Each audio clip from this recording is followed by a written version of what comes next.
Oh, hold on a second. I can't see my, well, I'm live, but I forgot to bring up my chat.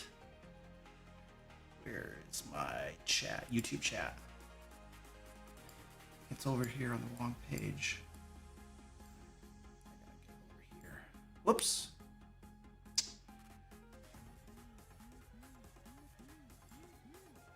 All right. I am having technical difficulties already. I spy another cat or dog. Well, I have a dog too. There's a dog that'll be wandering around at some point. I think it was your dog. It probably was the dog. Yeah. All right. Oh. I'm getting the chat window set up. Nice. Okay, try again. I am live. There we go. Now my chat window is properly configured. I don't know why it wasn't. Okay, hello, ladies and gentlemen. Welcome to the live stream. Oh, wait a second. I'm on the starting student screen. Let's go to the full camera. Full camera. All right. Hello, ladies and gentlemen. Welcome to the stream. Tonight we have a special treat for you. Instead of staring at my ugly face, we're going to bring on somebody else who's probably more attractive than me. I don't know. But anyway, we'll give you something else to look at.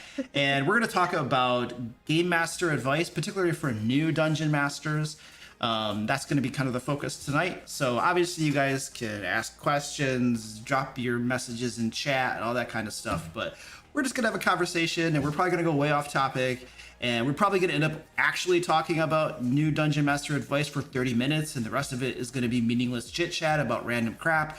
But that's just the way it works. And if you're upset about that, then you can send me a mean message or something, and I will happily go cry in a corner. So without further ado, let's go over here to, yay! So this is Taylor from Taylor's Tavern Tales. She's going to be hanging out with us tonight. We're going to talk about crap. So how you doing? I'm good. How about you? Wonderful. So I hear you're a YouTuber. I mean, some say that, some say cryptid, but, you know, job title TBD, really. This is a good question. So by the way, guys, you can check out her YouTube channel down in the description. There's a link to it. It's above her head. You can see the name of her channel too, Taylor's Tavern Tales. Go check it out. She does a lot of skits that are super funny, like comedy sketches and stuff. She eats dice and makes like Jello dice that may or may not have illicit like substances in it. Like no, couldn't okay. be. No, okay. So anyway, go check it out. It's some funny crap. And then she did some ad spots for me too. So you probably saw her on like an ad spot before you even joined the stream. So yeah. Okay, cool. So first question. Okay. When people ask what you do, what do you tell them? Oh my gosh. Okay. I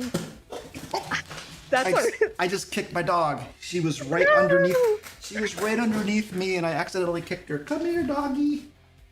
Come here, doggy. What is your dog's name? Come here. I'm sorry. Oh, I'm sorry. Oh, she just got smoked in the face. Oh, so this is her. No. Her name is Zoe. Her name is Zoe. It's okay.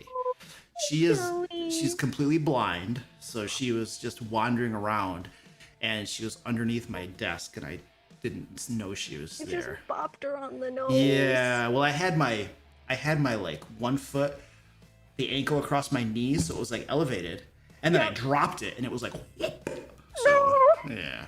I shouldn't laugh, but yeah, she's okay.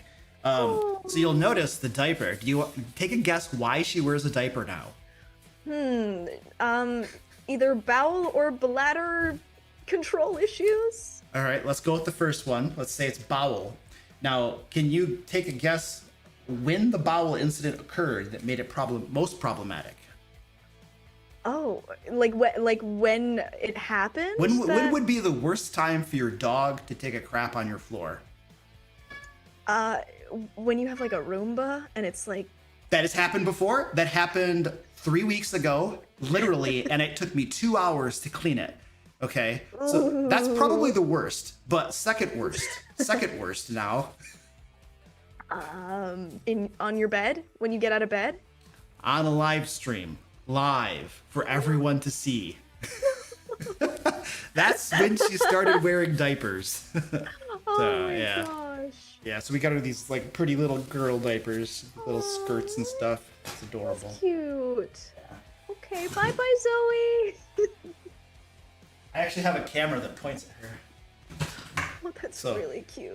Yeah, the viewers can all see her. All right, so what do you do for? What would you say you do for a living? I guess I say like content creator. And when people are like, like- "What does that mean?" What do you say? Yeah, this is so funny. I actually got asked at the grocery store yesterday because for a video that I'm filming, I wanted to find like an edible marker so I could like draw on stuff and then eat it. Because of course it's like my brand, I guess. Right. And this guy, hello kitty, and this guy who I asked at the grocery store, he was like, "Oh, why do you need it?" And I was like, "Oh, I don't know." And he's like, "Oh, is it a school project?" And I'm like, "Yeah, it's a school project." And he's like, "Oh, what is it?" And I'm like, "It's for a YouTube video." And he's like, "Oh, are you a YouTuber?" And I'm like, I guess." I guess. And I was so awkward at that, like in the store. He's like, "Oh, what's your YouTube channel?" And I was like, "Oh, it's Taylor's Tavern Tales." And right there, because I was like, I couldn't leave because it was the aisle that I was looking for, Yeah. and right there he was looking it up on his phone, and I was like, "Oh no." And he's like, "Wow, this is you?" And I'm like, "Yeah, that's me."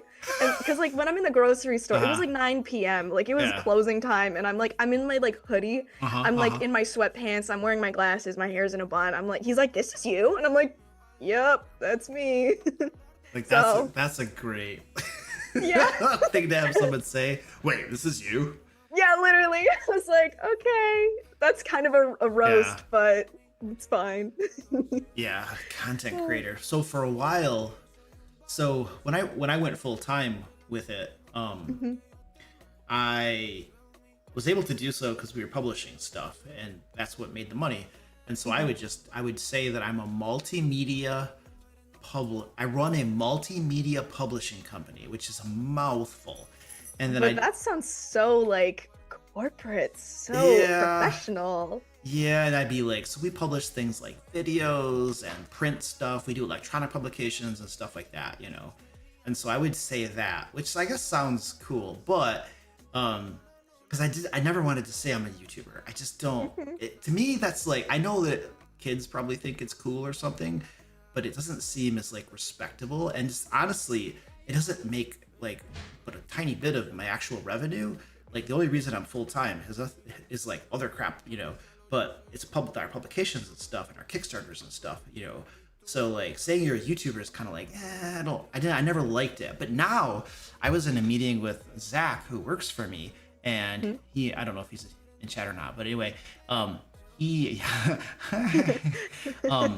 he was telling me that he says to people that he's a game designer, and I was like, oh, that is. And so now I'm like, that's what I'm going to do. I'm going to tell people I run a game design company. That's so much easier than like multimedia. What is it? Multimedia publishing company. You know, it's like, oh, you know, so that's my new thing. That's what I'm going to use from now on. I run a game design company, and we're literally right now, we're designing a board game too. It's called, That's so cool. it's called Dungeon Drifters. And so Zach and I have been meeting like a couple times a week. We have like the base game more or less designed. He and I have done like playtesting back and forth, but there hasn't been extensive playtesting, so I'm sure it's still going to change a bit, you know. But the idea is that you're just like characters in a dungeon killing monsters. It's pretty simple, but we are designing it so that it's a lot of those types of games. When you think of games like that, things like Zombicide or Frosthaven, Gloomhaven, the really popular ones, what distinguishes them a lot of times is it takes you about an hour to set up the game to even play it. And so we're like, we don't want that. So our game is like very fast setup, you know, so you can start playing it really quickly without this like, you know, got to look at the campaign book and get all the tiles and stuff and get it all. It's like, oh, it's a whole ordeal to set these games up. So we don't want to do that. It's supposed to be like a quick little party game where you can just go kill some monsters, get some loot, throw some dice, and anyway. So now we're literally designing a game, which is cool, and because it's kind of like publishing things for like D&D or Pathfinder 2 and stuff is cool or whatever, but like it's not my thing, you know. So anyway, I'm excited about it. But That is super cool. I mean, if you ever need a playtester, we do. So one of the things that, but you need like some friends too. You do have friends, right? No. We can find you some friends, probably. I mean, I'm sure I could like drum up some people, like maybe. I've seen people in your videos. They must, well, they could just be paid actors. They are paid actors. Oh, geez, See, yeah. I actually make billions, and I just pay everyone to like hang out with me. Well, then shoot, you don't even have to do your own videos. You could just have a lookalike that does it for you, which is Oh, why I the do. guy didn't recognize you in your video. Exactly. It's not Yeah. actually me. Yeah, I mean, that makes sense. Jeez, Yeah. man. We need to get I know. someone that looks like me so I can stop doing all this work too. So, yeah, but no, we can definitely, because we're gonna, right now, we're probably fairly soon, I'm gonna start playtesting with some of my friends in person. And then we're gonna have to make like a print and play version so that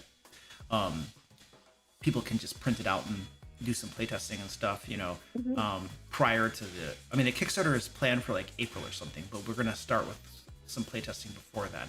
And then there'll be playtesting during and after too, you know, because you don't just like throw something together and ship it for this. You gotta like do some real playtesting type stuff with it. So, but anyway, well, we also there's a company that we have that will do prototypes as well. So we can, once we get some prototypes going, we could probably send you a box or something, as long as you don't live in like Canada or something, you know. Ugh, could never.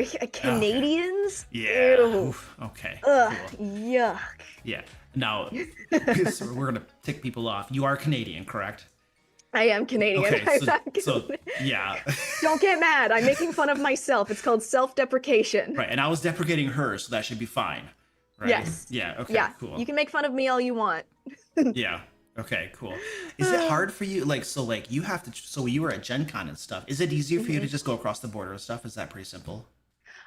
What's kind of nice is I do live like fairly close to the border.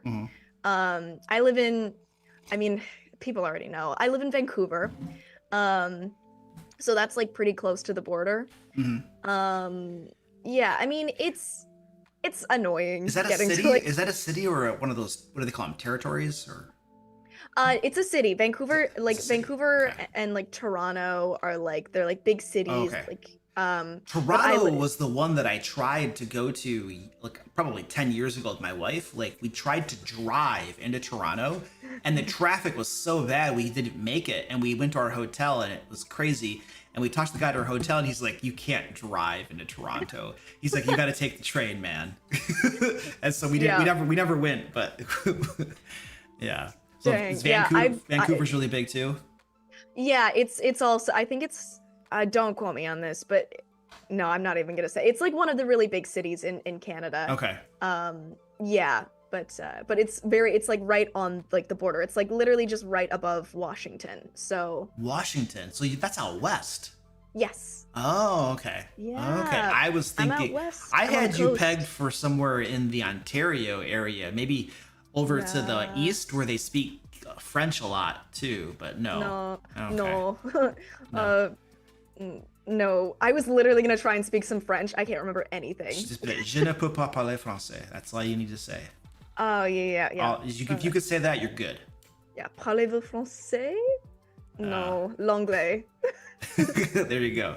I took like almost a year of French. Well, it was actually the equivalent of 2 years of French. It was like a intensified 8-credit program at a university. But I took a year of that in French, and my French teacher. Well, I took Spanish first, and then I took German, and then I took French. And my French teacher told me that when you speak French, you sound like a Spanish person speaking French, because I had a bad Spanish accent when I was speaking French. And I could never get the French accent down. It was a nightmare. It's Yeah, hard. it was hard. Yeah, It was hard. You gotta have the sound. Like it's like a U and an E. It's like a The only reason I know that is because I did opera, and I used to like sing in French. I don't like, the thing is, Wow. yeah, But like I remember the only reason I can get like accents down pretty well. Okay. But I don't know anything that I'm saying. Like it's the same thing with Okay. like languages. Like I can learn Uh, scripts and I can learn things in different mm. languages, but I don't know what I'm saying. Awesome. Make a good actor. What? That's so crazy. An actor could never be. Yeah, that's sweet. All right, well, we should probably talk about some D&D stuff before people in chat get rowdy or something. Probably. So, okay, so we're supposed to be talking about our top advice for dungeon masters. And one of the first category we have is general advice. All right, go. Okay. Okay. Look at your cheat sheet. Yep, look down. It's okay. Yeah, I'm literally. It's I'm okay. Like, I have mine over here. Yeah. General advice is like I think I say this every time, but it's like go with the flow. Like, do not. And this might be different. I'm not the end all be all for DMs by no means. But the way like my DM style is, I am very like improv heavy. Mhm. I do prep stuff and I do like prep encounters and I have like my whole like sheet of NPCs and things. Mhm. But my sessions are very like improv and like very like character and RP based. So I really like to go off of the players. Like like as a DM, I think we're basically like the scene setter. We're like the setting. We're kind of like the narrator, but like Mhm. for like in like a second person story, like a choose your own adventure book, we're the book. The players are like the readers. So I like to just be really flexible. Like if a player Mhm. wants to go somewhere and it's not what you had planned, just go with it. As long as they're having a good time, I have a Mhm. good time, really. That's kind of my way. And eventually like if you DM and you've been doing it for like a little while, you kind of know how to direct your players like under the radar so that they pick Mhm. the Yeah. things that you want them to pick. Yeah. Yep. Yep. I'm usually Yeah. pretty good at getting them to pick the right things, but sometimes they don't. And then Yeah. my Pathfinder 2 group did that several months ago. They decided to go to this dungeon. I mean, I gave them the plot hook. It Hmm. was a choice on the table. I just didn't think they would take it, and they picked it. And then I was literally improvising this dungeon for the entire game session, and I do not like doing that because I mean I can do it. I'm capable of doing it. They probably knew that I was pulling out of my butt, but like my games are far better when I'm able to prepare it properly. You know, so yeah. Do you tend to run like location based adventures? And what I mean by that is like there is a dungeon, so to speak, a castle with rooms and corridors, or something where they're inside walls, you know? Or do you tend to run like just like I don't know what else you would call it, but I guess event based I is kind probably. Yeah, I get what you're saying. Mhm. It depends on the session and Mhm. it depends on like kind of really the level of like RP and world building I feel like doing. Yeah. But normally I like to run campaign. Like my like favorite campaigns and sweet spots are Mhm. like political intrigue campaigns, like Oh, set in okay. like cities, kind Yeah. of kind of gritty, like kind of like Uh-huh. um I don't know. I really like character and like role play focused things. So I like to have I love Game of Thrones. This is like and I love having campaigns where like part of my thing is like I love making like mind maps and I love like having like this person knows this person because this person is connected to this person but they don't know. So then I love having that because then when the players like I've been very lucky that a lot of my players love to ask questions and Mhm. they love to some DMs are like, no, don't ask me who this random NPC is. But I'm like, ask me who the random NPC is. I Yeah. know. So I Yeah. love I love it being very, very open. Mhm. But like, and then I find, you know, there's ways where it's like, well, my family, like so and so has been doing this thing for generations, and then they'll be like, oh, who's so and so, and like that's who I want them to go talk to. So it's like kind of like a way to like get them to go somewhere else. Yeah, that's super interesting. Um, I tend to run like just kind of like an old school dungeon crawl stuff, you know. I mean, it's story based. There's story, behind it. It's not just here's a random dungeon, go kill crap and get loot. I mean, that's not how I do it. But what I run is usually location based. Like, so there's a plot hook of like a thing that's got to get doing with some motivating factors and stuff. But essentially, you travel to the place, and then I call it a dungeon, but it can be anything really. But it really just means that there are rooms and corridors that connect the rooms. And then that's kind of what I specialize in doing, what I really enjoy doing, because then I design the dungeon, what's in the rooms and the encounters and what are the exploration elements and social interaction elements, and then I get that all planned. And once the group is in there, they can do whatever they want to overcome the challenges and stuff in there, but there's that comfort in having these walls and knowing what's there. There's always improvisation involved. But once I have that pretty well planned out, I can run an amazing game, and not have to worry too much about them like just choosing to go to a different city or something because like, oh, you're in the dungeon, dude, so. Yep. Yeah, so that's kind of, so it sounds like we probably like to run different styles of games, I guess is what I'm saying. Probably. Yeah, I think so. Like I still like running dungeons. It's just my campaigns are just definitely very RP character focused campaigns. I feel like a lot of dungeon masters run games like you're describing you like to run games. That's a feeling I get. What's interesting is that official published modules never do games like yours because they always have games where it's location based, like there's a dungeon or something, right? Yeah. And I think the reason is because what you're doing is almost like what I would call an event based adventure, or I've heard of people call it a node based adventure too. But the challenge is writing that and publishing that sort of adventure is super hard. Yeah. So I think that's probably why you almost never see that stuff getting published. And it can be super challenging for a game master to run that kind of adventure unless they're improvising a lot of it or most of it. If it's official published and like here are the different events and nodes, but then there's no box or walls, so to speak, to contain them, the group can kind of go anywhere. And at that point, that published adventure you planned is worthless because they just left the walls because there were no walls. So I just think it's interesting that many game masters, maybe half of them or something, I don't know, I think it's a lot, will run games like that, and yet the publishing industry has no solution to how to help you for games like that. I don't know.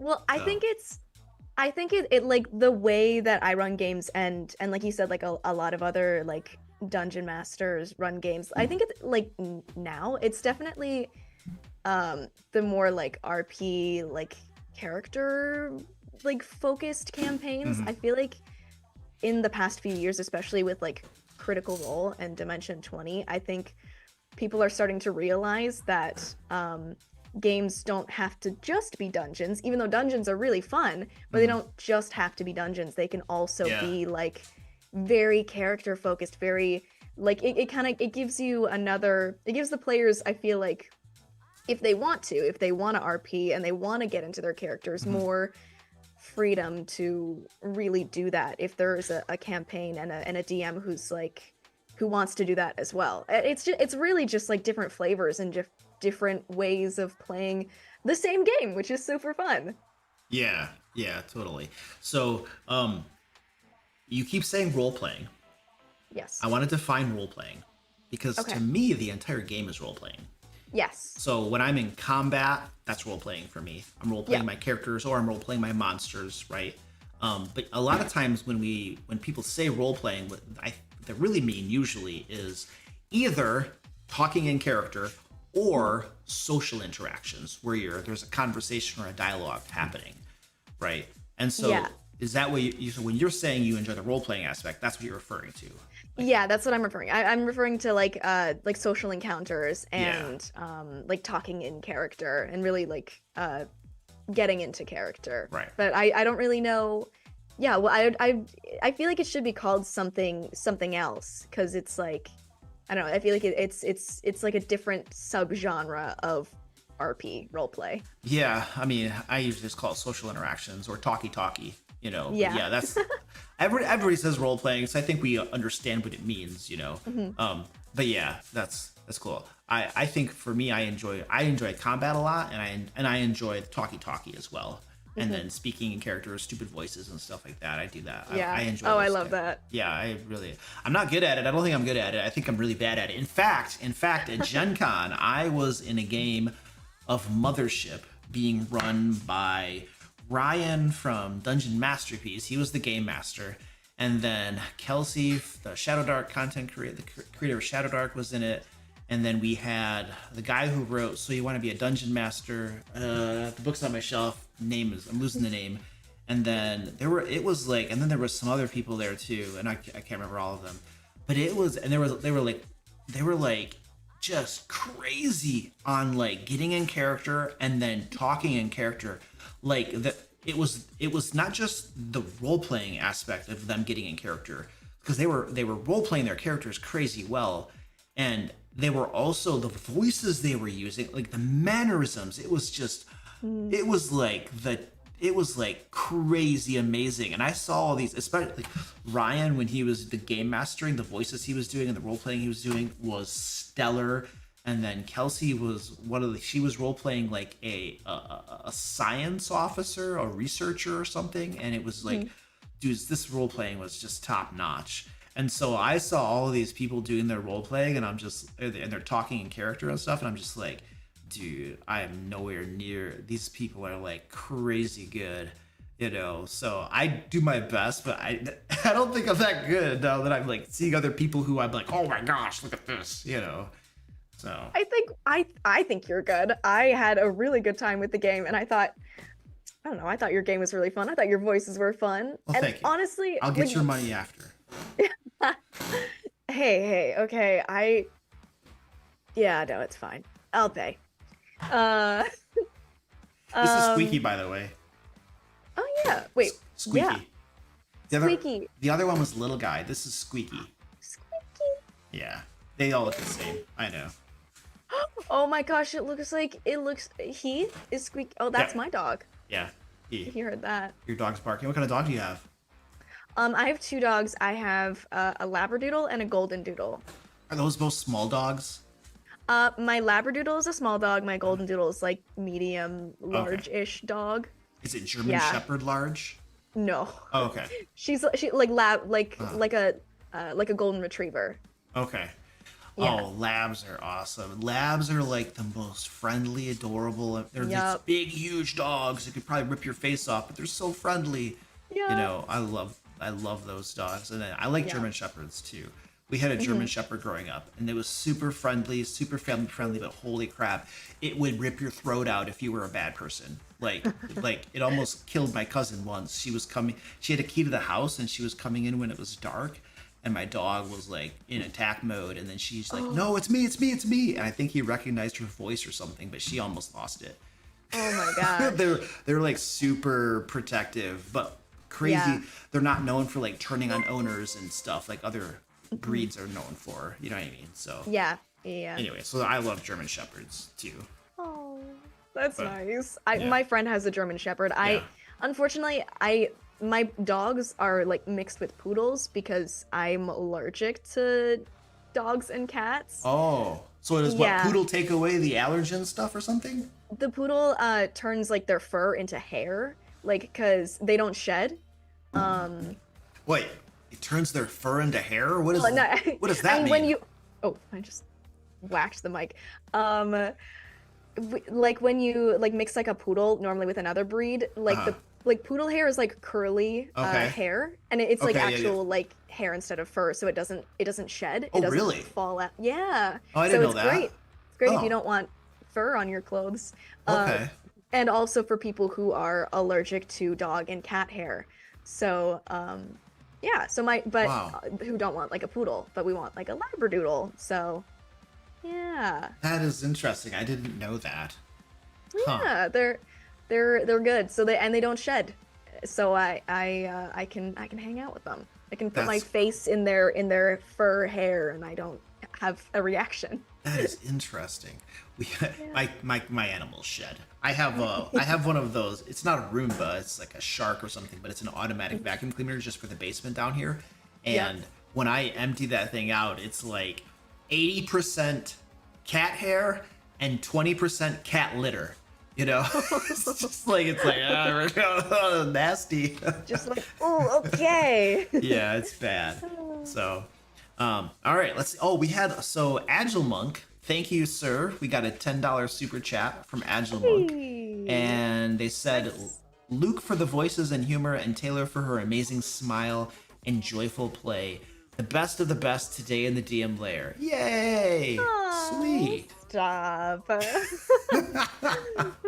And then No. I think he's like, "Give me some money." I think he gifted memberships too.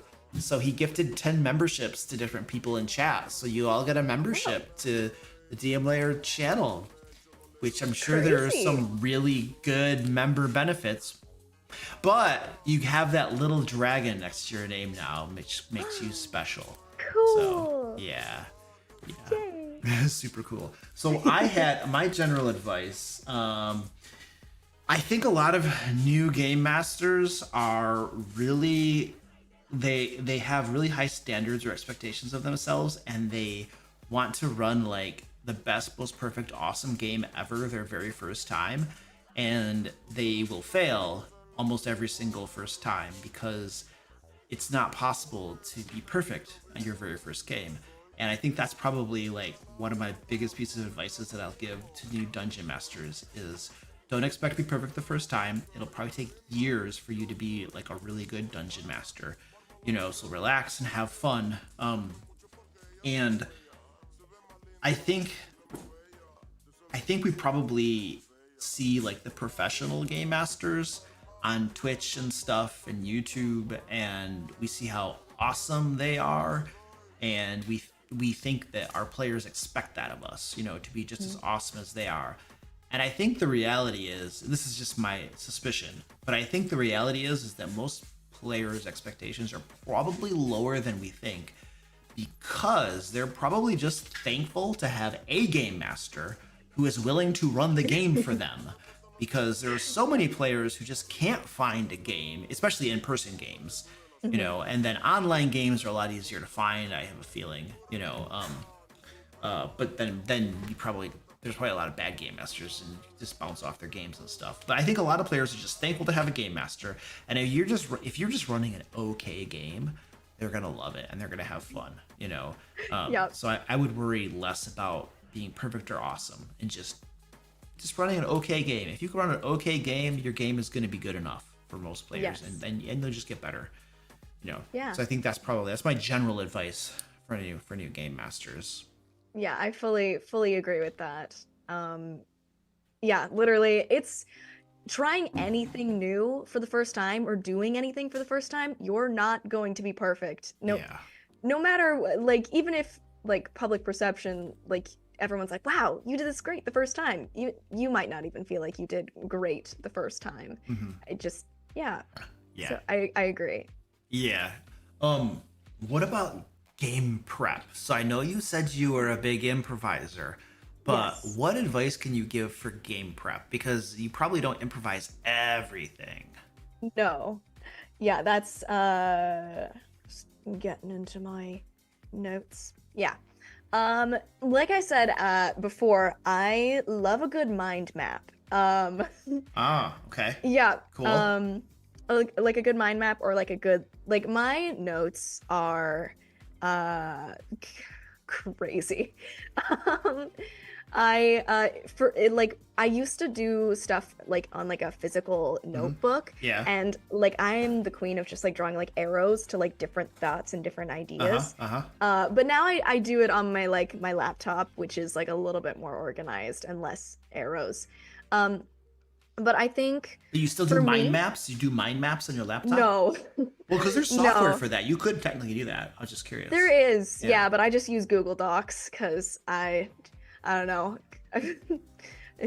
I'm kind of lazy with trying to learn new software. Okay. Um, yeah, but for me, like if I like I am a big improviser, but with Mhm. improv there is like especially with a D&D game, there Mhm. is a bit of prep that does need to go into it in order to make your improv good and to get the most fun and like enjoyment out of the game that you want. Yeah. Hmm. And for me, I do like I make a setting. Like if I'm talking about like homebrew, Yeah. um I make a setting like before I even like run a game, and like I have like the very general like beginning, middle, end, like rise and fall action, whatever. Hmm. But like I make like the setting that they're gonna like at least start in.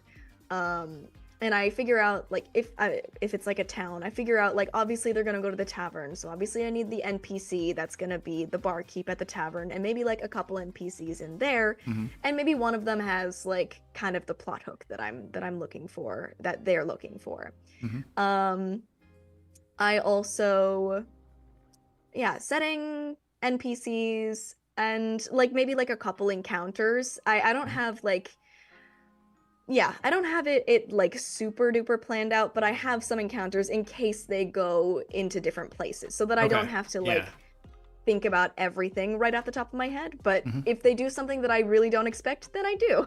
Right. Oh Um, yeah. Absolutely. yeah. I feel I like. Go ahead. yeah. Okay. Oh, sorry. I just one more thing for Yeah. game prep. Uh huh. For like getting the characters in the same place. Like Hmm. I feel like that's like getting the I love like getting the characters' backstories, but like Uh huh. having them be in the same place is sometimes hard, like narratively, because they're all coming from different places.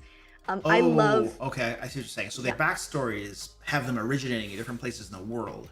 So you're yes, trying to get them in that same location to start the game, basically. yeah. Okay. Sometimes Yeah. like it really depends on whatever they want to do for a backstory, but like Hmm.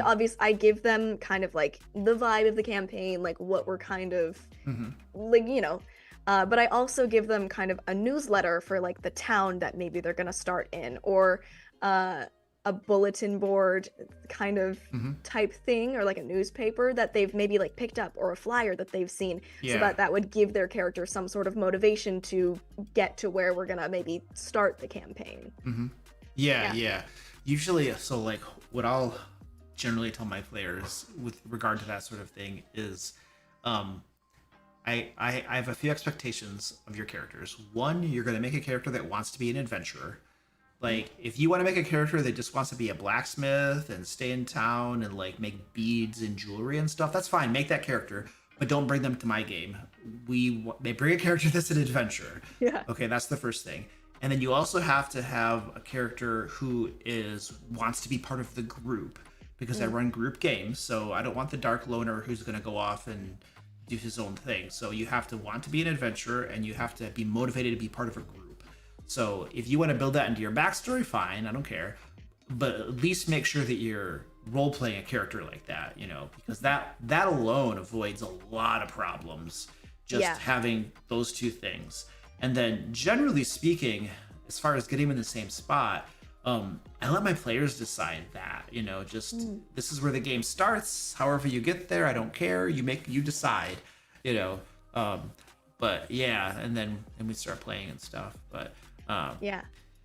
um, game prep. When I think of my biggest advice on game prep, it's probably, and this might run counterintuitive to your style, which is fine, but prepping more is better than prepping less, in my experience. Because if I over prep for a game, then it's at least there and I can use it. Or it might not get used, but it's there. But if I under prep and I don't have like encounters you mentioned, I having some encounters prepped is one of the bare minimums I would consider for game prep, because I don't want to have to find an interesting monster or two. I don't want to have to balance it to like be hard or easy or whatever I want it to be. You know what I mean? And then I don't want to have to decide why they're there and what they're doing, and I don't want to have to decide what loot they're carrying. Like, I don't want to have to improvise all of that on the fly at a moment's notice, because I'm going to sit there for either I'm going to sit there for 5 minutes figuring it out while they wait on me, or it's going to not be so good. So I want to have that prepped, right? So if I don't have an encounter prepped, I'm in trouble. Like, I can improvise an NPC's name or their motivation for being there or what their occupation is, and I can do the talkie off the fly, but there are some basic things that I need to have prepped, right? But my point is that if I over prep and I prep everything, you know, like, it's there for me to use, but if I under prep and I don't have it, that can be a problem. So I always have felt that more prep is better than less. As just a general rule. And I think the adage I've always referred to is, you don't rise to the occasion, you fall to your highest level of preparation. And I got that from somewhere, so it's not like a unique Luke saying. It's definitely from somewhere, but it always is kind of rung true. You know what I mean? Yeah. And I think that's, like, I don't know if I was super clear, but when I was talking about, like, improv stuff, like, I love improvising, but I think in order to get the most out of your games and to have the most fun, you do need to have some things prepped, because it is hard to improvise everything. Like, I do like having some encounters, I like having the setting, I like having a few NPCs that, you know, are gonna be the thing. But I do agree that, like, especially if you're new and you aren't crazy like me and you like to just think on the fly and do improv, more prep is good. Yeah, there are some people, like, so there's just like a unicorn out there, right? It's the game master who does zero prep and runs amazing games. You know, that's the unicorn. And I once knew this guy who I would always I would do my spiel about, like, oh, prep, you know, and then he'd be like, I don't do almost any prep at all, and my games are awesome. And then so he would say that, and I'd be like, I mean, that's possible. I mean, usually people who can do that are game masters who have been game mastering for a long time and can just draw on their wealth of experience, you know, or they're just good at just coming up with that stuff. You know, it's possible, you know.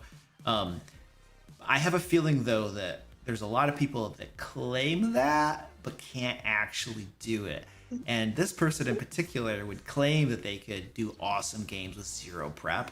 And then a friend of mine and some of my other friends were in a game of his, and his game was not that good at all, at all.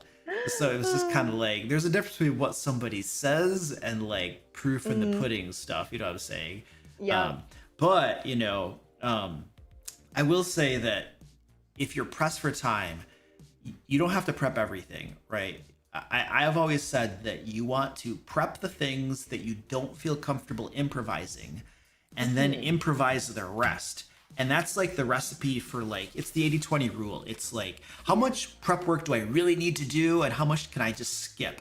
And so prep the things you don't want to improvise, and then skip the rest and just improvise them. Like, if you can improvise, you know, NPCs, like, really well, then don't make any, dude, because you know you're good at improvising, or you feel comfortable doing it, you know. But like we said, if you improvising an encounter on the fly is just like, you can do it, but you know that it'll be better if you prepare it, and it's not that hard to prepare it anyway, it's fast, you know, then just prepare in advance, you know. So I think that's kind of like my golden rule if you're looking to reduce your prep time, you know. Yeah, I agree with that. Cool. All right. We should probably pay attention to chat. People are saying things. They're probably saying bad things about me, and I'm ignoring them. List. I don't have the chat pulled up. You're not even looking at chat? No. They could be besmirching your good nature or something. Oh gosh. Jeez. Well, maybe I'll pull it up. Maybe I'll do that. Wow. Okay. A list of random names is usually a good idea. Yes, I use that. I do.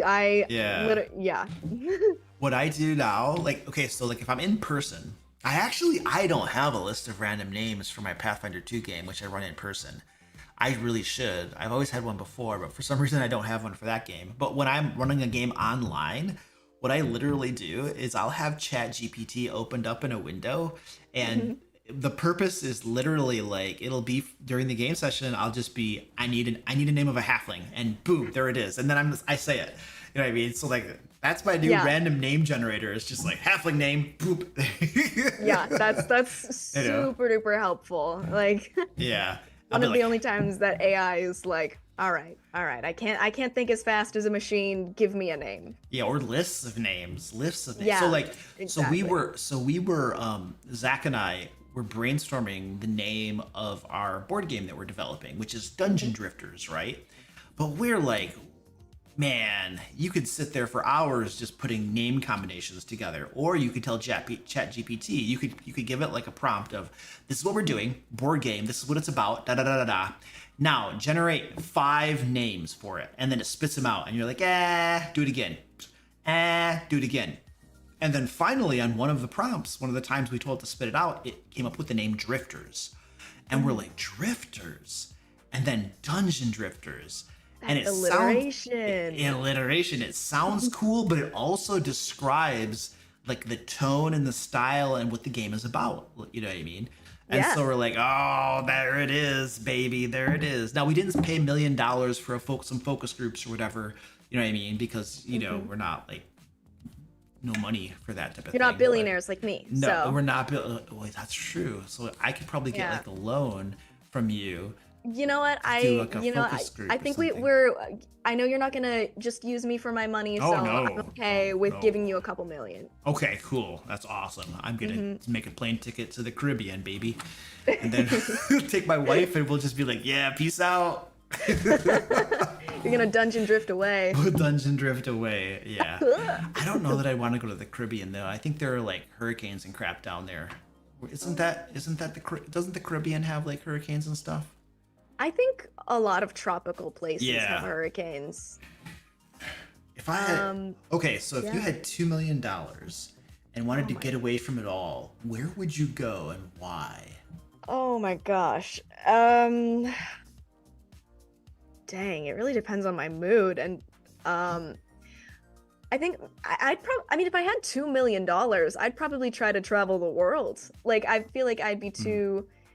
I'd get bored of, I mean, not bored, but like I think I would have all this money, so I wouldn't want to just stay in one place for the whole time. But I'd love to like travel around Asia, Europe, North America. I haven't even, it's so bad. I live in Canada, but I don't travel around Canada at all. Yeah, I mean, I think most people in the U.S. will say that about the U.S. too. I think a lot of people. But like, you're all condensed though. Like the U.S. is big, but like there's multiple states. Like we have like, oh God, I don't remember. We have 12 provinces. 13. Are they called provinces? Yeah. 12 or 13. Well, we have 50. And then there's what I'm saying. Then there's a handful like multiple. Then there's like a handful that aren't states but are like territories or something, which is weird, but like how many stars can you really fit on the flag, you know? So yeah, we just have a leaf. We have a leaf on our flag. It makes it easy. Yeah, just one leaf, baby. That's all you got. Yeah. And is that a maple leaf? And is that because there are like maple trees in Canada or something? Like, what's the reason for the leaf? You're asking the wrong person. I forgot. Okay. I don't know if we have how many provinces we have. I'm gonna be. Oh my gosh! And someone in chat. How many provinces are there in Canada? Okay, so chat. How many provinces in Canada? Wait, and if I actually count, I can do it. Okay. Well, you don't have that many fingers, though. Well, okay. Wait, hang on. Okay. Wait, I feel like I can like start doing like this, and then I can put it back up. Okay. Okay. That's fair. Alberta, Saskatchewan, Manitoba, Ontario, Quebec, Newfoundland. And then I think there's 3 more. What about the Northwest Territory? Is that one? Yeah, then up there, it's above British Columbia is Yukon, Northwest, none of it. Oh. Google says 10 apparently. Google says 10. Okay, I'm getting. And then somebody says Prince Edward is a territory or province apparently. Oh my my gosh. Okay, well, thank you, chat, for correcting me. I thought we had 12 or 13. We only have 10. Okay, so we have 50 states, and Mm-hmm. that's why we have 50 stars. And then we have 13 stripes on the flag, which represents the 13 original colonies. And then why we chose red, white, and blue, I don't know if there's a reason why it's red, white, and blue. It might not have an actual reason, but if it does, maybe See, it does. I did not pay attention in geography class. Yeah. Yeah. I didn't, yeah, I'm not like a super student of that either, you know. Yeah. I mean, I know where Canada is, but I thought you were on the East Coast. We just said Vancouver. I mean, fair. If you name like any state, I don't know where it is. Michigan. I don't know. I know it. That's on like the east. Midwest. Because we call it the Midwest, but oh wait, is it yeah. the Midwest? Yeah. Anyway, but it's Oh. not west. It's not west. Okay, fair. Okay. Yeah. Uh-huh. Okay. It's east from me. That's everything's east from you, so that's a safe answer. Yes. Exactly. Okay. Yeah. Cool. Florida. You know where Florida is, right? Yes. It's the whoop one. Yeah. Yep. Okay. California. You know where that is? I know where that is. Yeah. Okay. It's Cool. like below two states down. Perfect. So if I had $2 million, I'm gonna have to run this by my wife, but I probably could convince her to move to South Dakota. We would probably move somewhere around the Badlands area, somewhere like there's a Sioux Falls that's near there, and we'd probably move somewhere around there. Somewhere around like the Black Hills is the name of the region, but it's like it's like a mountain range, hilly area, but it is absolutely gorgeous. It is so beautiful, mountainous with like pine trees and stuff, just beautiful, beautiful, beautiful scenic stuff. That's where I mean British Columbia. That's where we're on. That close We're to you? mountainous. Oh yeah, you're in British Columbia. That's the name of your province. Yeah. Oh, okay, cool. And then also near like the Black Hills area. The Black Hills is also where they have Mount Rushmore and stuff like that. But I don't necessarily care so much about that. But just the area itself is beautiful. But also it's very close to like Montana and Wyoming, where Yellowstone National Park is, which is amazingly beautiful too. So I want to live in a place that has a lower population and just has beautiful landscapes, just absolute beautiful nature and stuff, you know. And for whatever reason, when we were in the Black Hills, it was just so gorgeous, you know. So I think I could probably convince my wife to move there with me, and we'd get like a little like wooden cabin, not too super big, because we have like a big house now, and there are 3 rooms I almost never go in. You know, and there's other rooms that I go in every so often, so it's like we don't need a super big house. But that's I think what I would try to convince her to go. You know, so Nice. And then I would probably like want to learn to like hunt and be self-sufficient and stuff, so that Off the grid. off the grid crap. Oh, that'd be so much fun. I guess you don't need $2 million to do that crap though. Yeah, no, you don't. It's just funny. Save up and then just disappear. There is. Do you remember the movie The Office? It's an older movie. It's an older movie, Wait. but it's like a classic. No, actually. Oh no! It's called Office Space. Office Space. So anyway, there's this one. The main character, the protagonist in it. His dream. So somebody once asked him, if you had $1 million, what would you do? And he said, I would do nothing. I would sit at home every day and just do nothing. And then the other guy says, well, you don't need $1 million to do nothing. Look at my cousin. He's broke and don't do crap. You know? So anyway. Fair. I mean, to be fair, like it would be really nice to just have $1 million to just pay off every bill and not have to worry about working ever again and just live. Honestly, I would love to do that. Just live and just not have to pay bills. Yeah, I'm close to that. Our house is almost paid off. I'm very close to that. Fantastic. And then all I'll have to the cars have been paid off for a while. All I'll have to do is pay for food and electricity and heating, and then property taxes. You can't get away from those, you know. So I mean, you can. You just might go to prison. yeah, technically, if Free rent. if I stop working, I wouldn't have to pay income taxes either, and all I'd have to do is pay property taxes. Oh man, I think I have a plan. You have a retirement plan. Stop working, baby. So, all right. We're at about the halfway point. Do you need to bio, or are you good to keep plowing forward?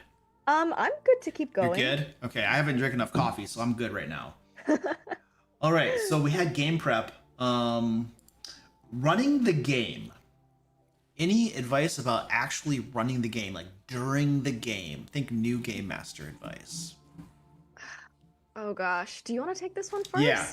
So, the first one that I had was improvise as needed. Don't blackwall the group. And what I mean by blackwall is, do you know in a video game when like you're walking somewhere and then you it's get open world, but then you just keep walking against like a wall. wall? You can't go any further because it's like, oh, that's the end of the world. It's a black wall. So I was running a game, this is years ago, and the group wanted to go into a warehouse that I hadn't prepped, and so I just improvised the warehouse, which seems obvious, you know what I mean? But later, after the game, one of the players said, hey, I know you didn't plan that warehouse out. Thank you for letting us go in there. There are some game masters who would just say, no, you can't go into the warehouse. And it never occurred to me to just tell the players they couldn't go into a warehouse or something. I just assumed that if they say they want to go somewhere and it's reasonable, right, that you should just allow them and then make crap up. It just, you know what I mean? But apparently there are, according to this guy, you know, there are game masters who will just blackwall you. They just will like, no, I haven't prepped that. You can't go there. I'm sorry. And like, to me, that just seems like, I don't know, like a buzz killer or something where you're just like, they might have a really good reason. And in this case, they were investigating some stuff and they're like, well, the warehouse could give us clues as to this, that, and the other. So let's go check out what we can find, you know? And they had a good reason for going there.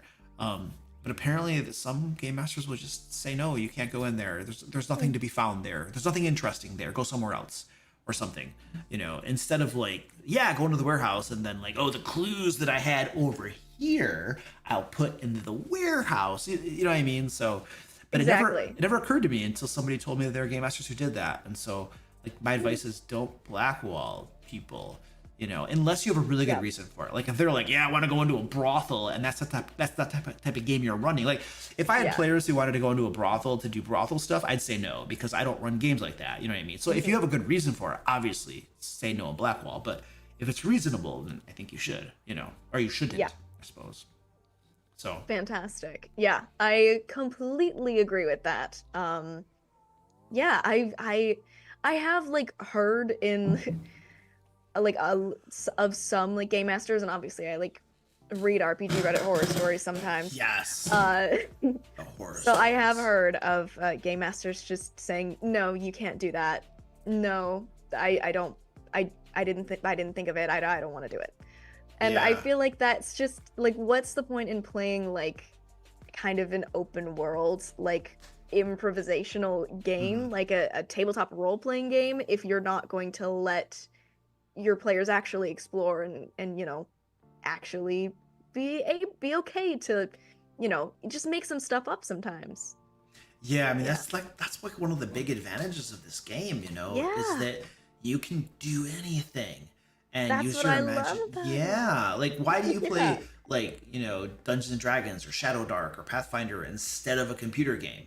You know, because it's the open world nature of it, and you can kind of do anything. Like, well, you can play Skyrim or, you know, Elder Scrolls. But there's still black walls in Skyrim. And there are still things you can't do. You know what I mean? Whereas with like Dungeons and Dragons or whatever, you know, it's like you can just kind of do anything. It's just your imagination, whatever you can think of. You know, which is part of the reason I really like playing in person the most. Because me too. When I am playing online, an online game, I feel myself inhibited by the tools at my disposal. For instance, like I said, I run location-based games, which usually in person we'll use a map and we'll use a grid, we'll draw a map on, and we have miniatures and stuff. I love miniatures and painting miniatures and stuff, so I'm Yeah. really big on miniatures. But online, I I need to find a map for them, you know? So it's like, and I want it to look nice, and I'm not going to make the map myself. So I have to find a pre-made map that somebody else has already done that I can use, you know? And it inhibits what I'm able to do. And so a lot of times what I'll do is I'll find a map first, and then I'll create an adventure according to the map. Like if I were to like draw out a map first, make an adventure, and then try to find an online map that's already made, good luck, it's not going to happen, right? You can't do that. But I find myself inhibited by maps, and then getting nice monster tokens can be a pain in the butt sometimes. You know what I mean? So Yeah.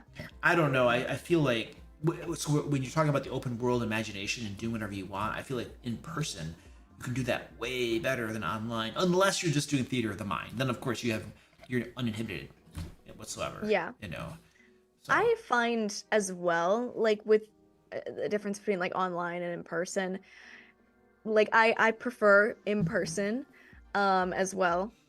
But I find that also with RP and social encounters, like it's harder to do those online.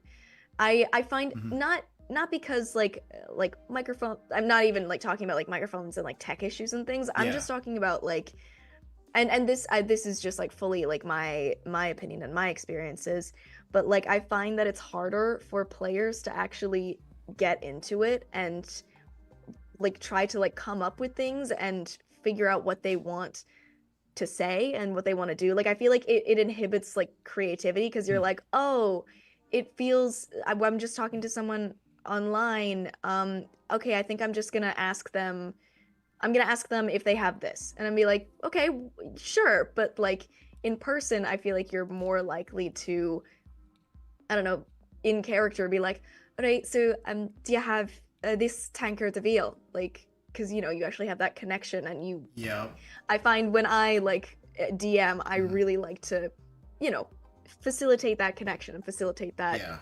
RP. It's just my way. It has something to do with when you are in person with people. There's a human connection that's taking place somehow at some like unseen level that you can't like quantify. There is a connection taking place because you're in person with people, and there it tends to, now it can be uncomfortable, you know, but it tends to facilitate people like connecting a little bit better and feeling more comfortable around each other once people get warmed up. And especially if the game master or maybe other players who are comfortable with like talking in character or, you know, doing different things, like set the example, and then everybody's like, oh yeah, we just use silly voices around here, all right, let's go, and then everybody's kind of cool with it and you're laughing, you know. But for some reason in person, I feel the same way, where I'm more comfortable doing that sort of thing. I think online, I think there's less comfort, but I think also another factor is probably that many times when you're playing in person, it's with people you know that might even be your friends. Online, many times you're playing with people you might not know, might not be your friends. And so I think that probably contributes a little bit to that lack of comfort in doing those things, you know? Yeah, I feel that. Yeah, I feel that for sure. Yeah. I feel like even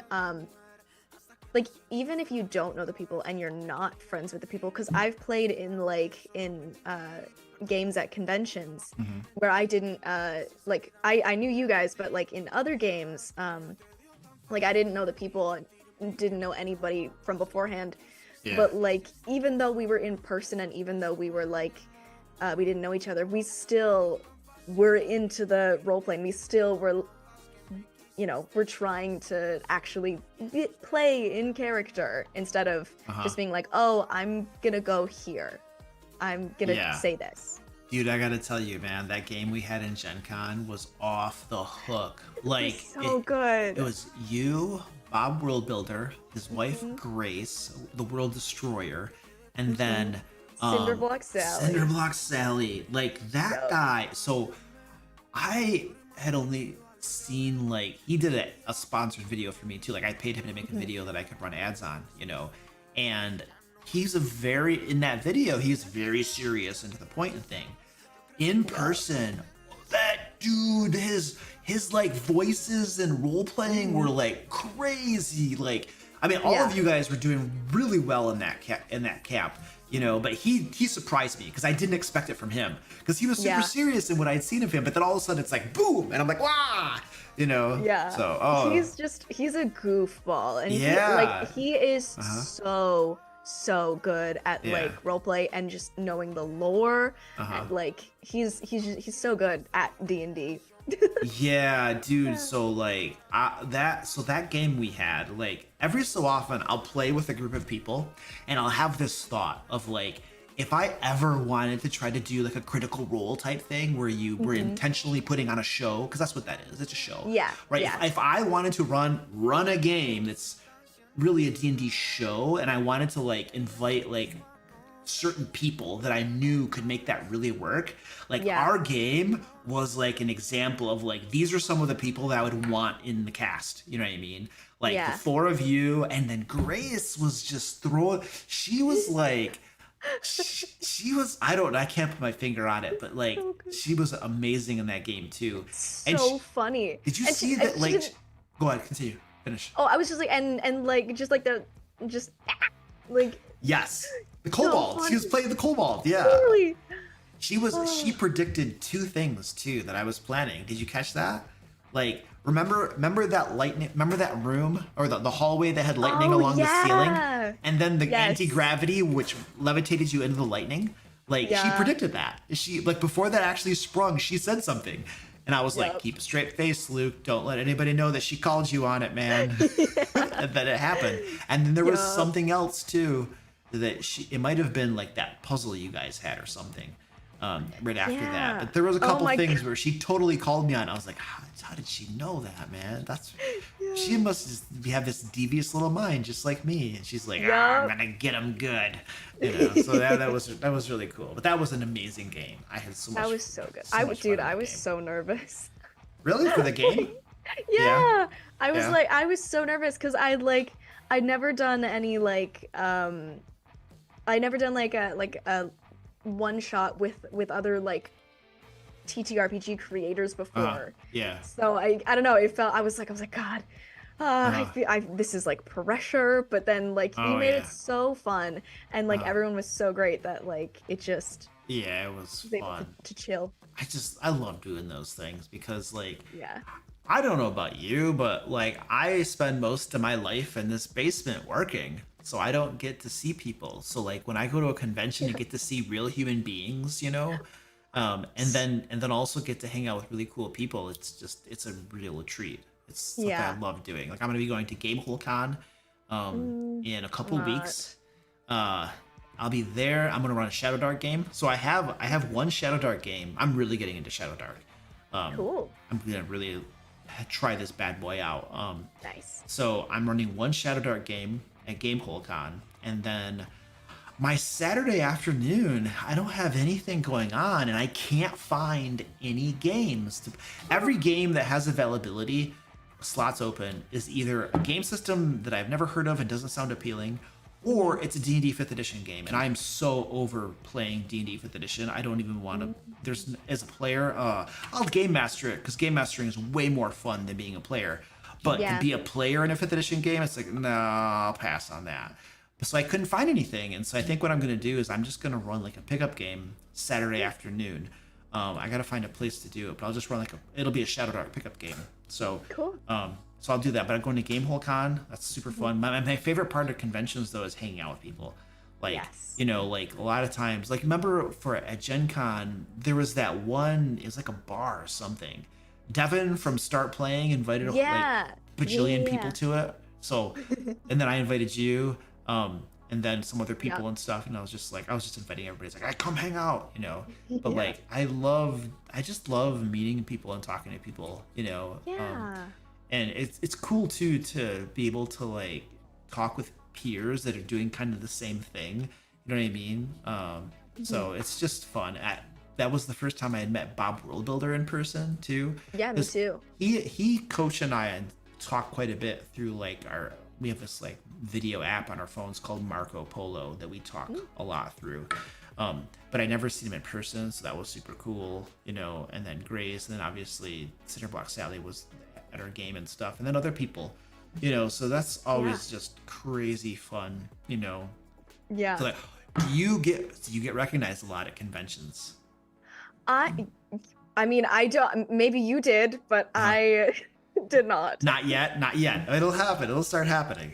Yeah. Yeah. To be fair, I also. You were wearing like, glasses too. I was wearing glasses. Yeah. I was doing like the Clark Kent thing. Yeah. Nobody recognizes. I mean, Superman is unrecognizable with glasses on. You can have the cape, the suit, and everything. Glasses. I don't know what he is. Yeah. Yeah. Well, that's what happens because like when we were at like the parties and stuff, like I was meeting all these other creators that I talked to online, and I was like, "Hey, like it's great to meet you," and they were like, "Hi," and I was like, "It's Taylor," and they're like, "Oh my God, I didn't recognize you." I did not recognize you either. Like when I first, like I did, right? Because I was looking for you because I think you were a little late to our game, which isn't a big deal. But I went out to look. I was packing. Oh, it's not a big deal. And I went out to look for you, so I was intentionally looking for you. And then I saw this person, and I'm like, I think that's her. It's probably her. And I was like, and then it was, you know. So yeah. So, but yeah, but you definitely look different from like your videos for sure. With the glasses. Yeah. Yeah. I'm trying to, to be fair, I'm trying to wear glasses a little bit more in my videos, also because I need to, because my eyes are just like, ow right now. Yeah. But yeah, no, I, to be fair, when I'm out in the wild, like normally I wear like a bun or like my hair is up and I'm wearing glasses. Like that's kind of the vibes that I go for. Okay, and in your videos, your hair's always down and you don't have glasses, right? Yeah. Yeah. Yeah. It's like Superman and Clark Kent. That's There you go. Except for Superman didn't have $2 million. This is true. He could have. He just didn't rob a bank when he should have. I mean, he lived on a farm with so many acres. I feel like they had some money. I don't know. My understanding is that farmers are usually in a lot of debt. That's my understanding. Dang. So, because like, think about that equipment, man. That equipment costs so much, you know. Yeah. And then, I know the government subsidizes a lot of what they like when farmers sell their stuff. They get government subsidies, you know what I mean? And the government subsidizes food quite a bit to keep food prices down as much as possible so that people can eat and not die. So there's lots of government subsidies. I'm not familiar with all of the specifics on it, you know, but my general understanding is that farmers are usually in a lot of debt, but I could be wrong. That's what my understanding is. Dang. So, okay. Well, I'm probably wrong because I didn't even know about my own country's geography. So I think what one person told me once is that if you go into farming because you love it, you just genuinely enjoy doing it. You know what I mean? I see that. Yeah, and I think it would be really hard and rough and stuff, but I personally get a good amount of enjoyment out of just doing yard work. Like things like mowing my lawn and weed whacking and stuff. I just afterward I feel I've accomplished something. I got something. And then like we have a deck on our house and needed to get stained, and so I spent like a couple days staining the deck, and it was fairly enjoyable. And then when I got done, I felt really good about it, you know. And that sort of thing is just gives this sense of like accomplishment, which is like, I mean, I can make some stupid videos and print some books and stuff, and that's like, that feels good too, but there's just something about doing something outside, and a little bit of manual labor where you're sweating a little bit, and then you look at your handiwork and you're like, I did that, you know. I don't know, there's something cool about that too. So I can totally get the appeal of like working the land and like raising like cattle or farm animals and stuff, you know, and slaughtering pigs. Like that just sounds cool, you know. So I probably, if I was gonna be any kind of farmer, it would be agriculture. No, agriculture. That is, wait, is it all just agriculture? I think it might all be agriculture. Okay, never mind. Like you don't want to kill animals. You don't want to kill animals. Okay. No, I would keep animals for like maybe I don't know, maybe my own like farmers market, little dairy products, goat cheese, So eggs. have like a goat and some chickens type of thing. Yes. Yeah, that's what my wife would love to do that. She's always like, oh, she wants to have like, she wants to plant a little garden and she wants to have, I don't think she wants a goat. I think she wants a cow for milk. Yep. And then she wants some chickens and she always talks about that. And we can't do that where we currently live. We're like in a little subdivision thing. It's not going to work, you know? But when you go off grid, Dude, when we that's go out, when you do it. When we go out to South Dakota to live, then we can totally do that. Yeah. Yeah. That would be cool, and she would enjoy that. It's just like if she gets to do that though, I get to learn how to hunt. Like I don't know how to hunt, you know, like deer or anything like that, and so like I want to learn how to do that. And she's always doesn't want me to learn because she's like, I don't want you killing animals, you know. But I'm like, but it's for food, you know. It's not just for you know, my jollies or something and having fun. It's like it's for food. So, but anyway, she doesn't. I want to learn how to hunt, you know. So, but anyway, if she gets her chickens, I get to hunt. That's our deal. Okay. She's probably gonna fight me on that. I mean, I feel like using a bow would be like I wouldn't hunt, but I did archery for like a while, and I still have my recurve bow.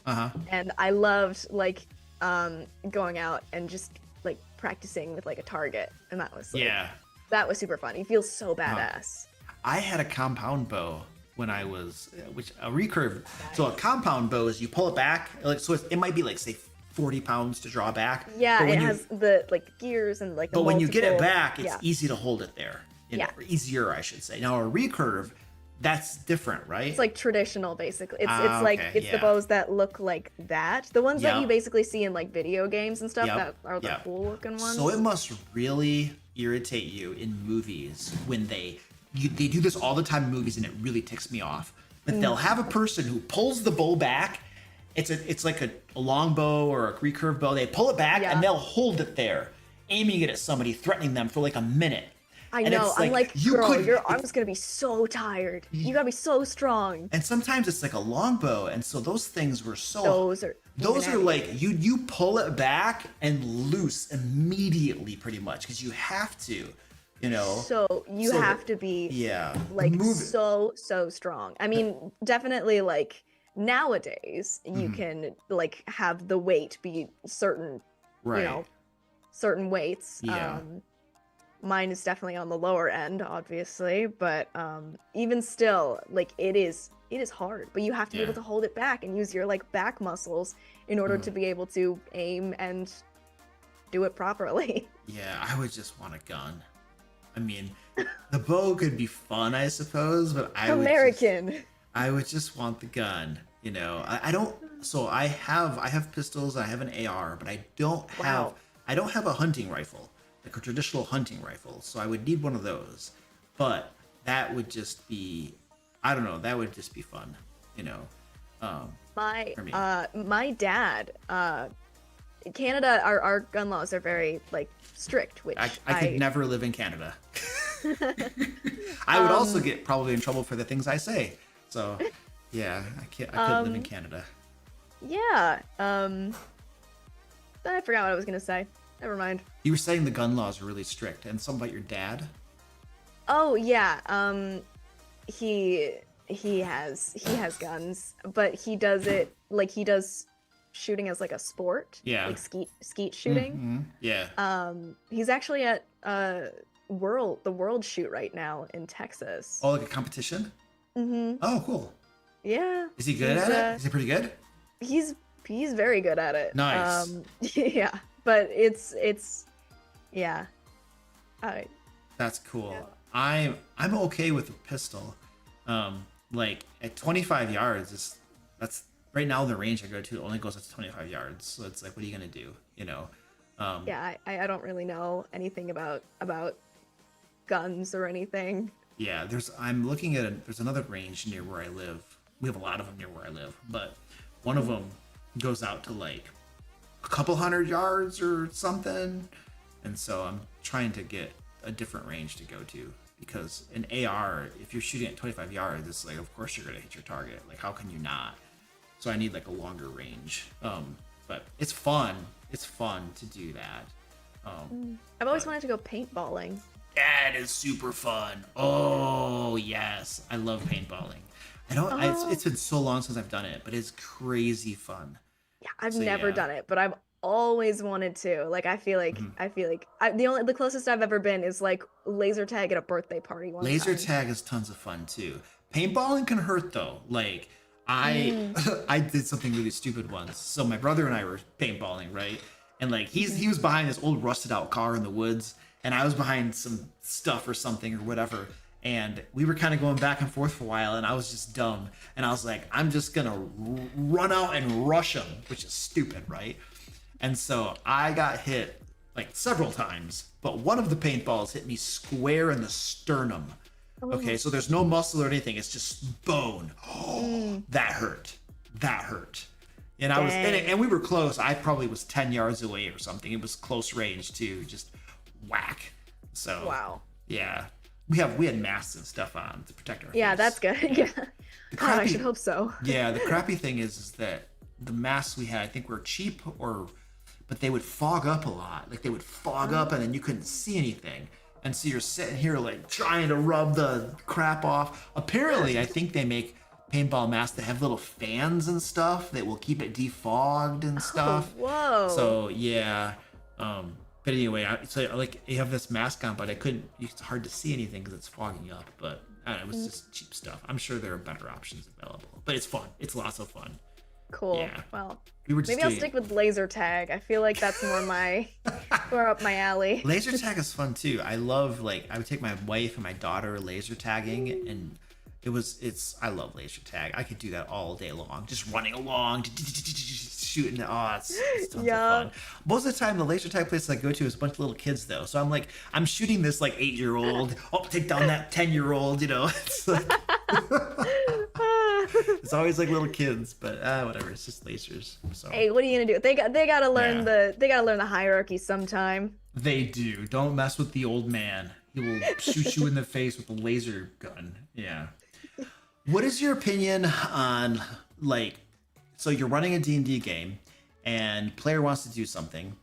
What is your opinion on like just the time and the place for saying no? You know, like should game masters say no, or should you always say yes and allow them to do a thing? What do you think about that? I mean, okay. You can always say no. I feel like that is it in life, in everything. You can always say no. I think for like, oh, You can keep talking. oh, gotcha. Oh, I see food. Yeah, in GMing specifically, like always say no if you're uncomfortable with anything that a player is doing. If any of the guidelines, the lines and veils that you set in place Yeah. at the beginning get Yeah. broken Yeah. or get pushed, you can always just say no, put up that X card for yourself. Yeah, anytime that just you or any of the other players are getting uncomfortable or anything's pushing anybody's boundaries, yeah. that's always like you can always say no to that. Like I am like a huge advocate for like if anyone doesn't like something that is you know, triggering or just in any kind of way, then I feel like you can always say no. Like you should. Self-advocacy. For sure, if they're doing something that is against like what you guys have decided is off limits, for sure, 100%. Or if you can tell that it's making someone uncomfortable or you don't want it in your game. Like I've stopped players, not a whole lot, because most of my players are rational human beings that just don't do dumb stuff. You know what I mean? But I had a player once during a game. It was an online game that was being streamed, and I forget what he did, but he was trying to do something that was just going beyond that line. And I was like, no, dude, just stop right there. We're not doing that, you know. But you just, you got to say no to certain stuff for sure, you know. Now, what about, so when things aren't crossing a line, you know what I mean? Like they want to go into that warehouse, you know. Because there's a lot of people who will say you should never say no to something like that, where it's not a bad thing, it's just a thing they want to do, but you should instead say yes and or yes but. Are you familiar? You're familiar with that, like the whole thing like that, you know. And I when I think of this whole topic, what I remember is there have when you think of things you regret having done as a game master, you know, some of my biggest regrets are when I've just said no to a player when it was a reasonable request. They weren't doing something bad or horrible, you know, but it was, they had a reasonable request and I said no to them, you know, and then afterwards I was like, oh, I should have asked them to explain how they would do a thing. Because, for instance, one of the times there was a circular door, okay? It was made out of stone, and it turned on a central pivot, okay? And what they wanted to do is they wanted to jam the door open, if I remember correctly. And I just told them, no, it's not possible to jam the door open, you know? And then we moved on. But then after the game, I was like, that was stupid, Luke. That was a bad thing to say. Why didn't you? Because in my brain, I couldn't imagine how they could possibly jam it open. So I just said it wasn't possible. But then afterwards, I was like, that was dumb, Luke. What you should have said is, maybe how would you try to jam it open? You know? Yeah. And then they could say, well, I have a piton. What I'm going to do is I'm going to take a chisel and a hammer, and I'm going to like chisel out a little part of the wood or the stone down here. And then I'm going to take the piton and I'm going to with the hammer. I don't know, but they could have probably justified it somehow. And I should have allowed them to tell me how they would do it, because just because I couldn't think of a possible way to do it doesn't mean that there wasn't, and that their creativity couldn't fill in the gap that I was missing. You know what I mean? So now when I'm tempted to say no, I usually will refrain to saying maybe, but how would you do that? You know? Yeah. Like, explain to me how you could do that, because sometimes they'll come up with a plausible way, and then, well, that seems fair. Let's maybe roll some dice to see if you accomplish it or something. Yeah, so, exactly. Yeah. I had an experience like that, but well, similar, but I oh my gosh, my voice. Oh, are you not used to talking this long? No, I mean, I am. I don't know. It's weird. Okay. That's fair. I usually don't talk that much either. Fair. Except for filming days. Like, yes. I batch film all my videos for a month, so I have like a day where it's just me for about 8 hours, set up the stuff, film it, take the stuff down, you know, because it saves tons of time to batch it every month, you know. On those days I talk a lot. So and you're filming videos, so you're trying to be all enthusiastic and all this kind of stuff, you know. Gotta use that projection. Oh, it's exhausting. Those days are exhausting. Yeah. Yeah. Anyways, but speaking of like trying to get through a door, oh my gosh, they were in like this library, and I had like this kind of puzzle and like a key that they needed to get through the door. And I had planned out this whole encounter where like the librarian was this spectator, and he was like, he would help them like with anything, because his master was like this like wizard who they were trying to get to talk to, but like the spectator was like, no, like he's busy today, he's busy, he doesn't want to talk to you. And oh, I loved the spectator. I can't remember what his name was. It was Harold or something, I don't know. Yeah. But I had a best voice for him, and they liked him so much. Like, I had planned the encounter that they had to like kill him in order to get the key that was like on his little, like, he had like a little belt. Yeah. And they had to get the key and then solve the puzzle that was in the little library. Yeah. But they didn't want to kill Harold, and I was like, and they were trying to do everything to avoid combat, and I was like, so they liked Harold. They liked Harold so much. Like, I made him too likable. I was like, oh yes, well, if you'd like, the section on crystal balls is over here. Like, so they liked him so much that they didn't want to kill him. So like they were like, okay, you committed. So right there, I can tell that you committed two mistakes right there, which made him so likable. Okay, I have found that there are two things. I call them mistakes, but they're not mistakes. There are two Yep. things I've found that make NPCs that are almost guaranteed to make an NPC ultra likable. Yep. One, they're weak and pathetic. Two, they have a funny voice or something. And so you Yep. just did a funny old man voice. You did both things. He's weak, right? So like, are you gonna hurt an old man? Come on. And then he had an interesting, cool voice. So like, he did. the NPCs I've found that usually are hits are like weak and pathetic, and they have funny voices. You know, it's Yep. just for whatever reason that combination usually is a hit with players. You know. Yep. So. Yep. But anyway, continue your story. I'm sorry, I interrupted. No, it's okay. Yeah, but since they liked him, they were like, okay, how can we get through this door without killing him? And I was like, well, they didn't ask me that, but they were like, they were like, Harold, give me a sec. Harold, hang on. Well, actually, one of them was like, can you tell me about this thing that's over here? And so like Harold was distracting them. They all like had like a little huddle. Yeah.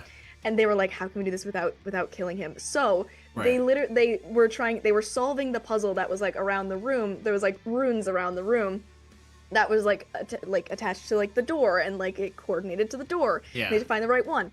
So like one of the players had to keep roll. I rolled it kind of like yeah, it like I had them each like take turns about what they wanted to do, kind of like initiative, but not really. Yeah. And so like every time like this one player who was distracting Harold had to keep rolling like, you know, performance checks, like or like in whatever checks, like whatever they were trying to do. Right. Yeah. Yeah, and eventually they like found the right thing, and then like they had to roll super high or do super well to get the key off of his belt without him noticing. And they did. I think one of them rolled a nat 20. I don't even remember. But they got the key, and I was like, okay, Harold's. I'm just like, DM little note here. Like Harold's probably gonna hear you if you try to like open this door if he's like right there. Right. And they're like, right, okay. Right. Yeah. So what they did is there was like a big, because I'd planned that they were gonna get like all these like magic items in this like glass casing once they'd killed Harold. But they were like, okay, what if we just shatter this glass and have him go over to that, and we open the door at the same time, we all just run. And I was like, okay, sure, do it. Yeah. And then like some of them took like piercing damage, and I was like, and they were like, also we're gonna grab some of the things, and I was like, okay, roll for how much you can grab while you're sprinting. And they like slammed the door, and like they arcane locked it, and I was like, okay, you did it without killing Harold. Yeah, that's awesome. And that's like, I mean, part of that's the improvisation we were talking about before, you know, of like, you didn't plan it that way, you didn't think it was going on that way, but then you suddenly introduced an NPC that your players loved, and it's like they didn't want to kill him.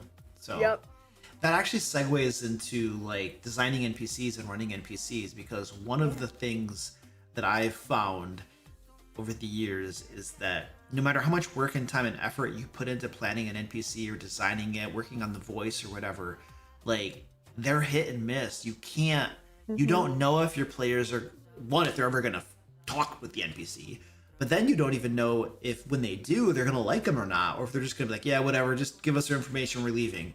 Or when they're going to find an NPC that they adore and they want to like adopt and bring him in as part of the party and stuff like that, you know? And so because there's that crazy unpredictability there, I think there are some factors that can control for that, but mostly it's unpredictable.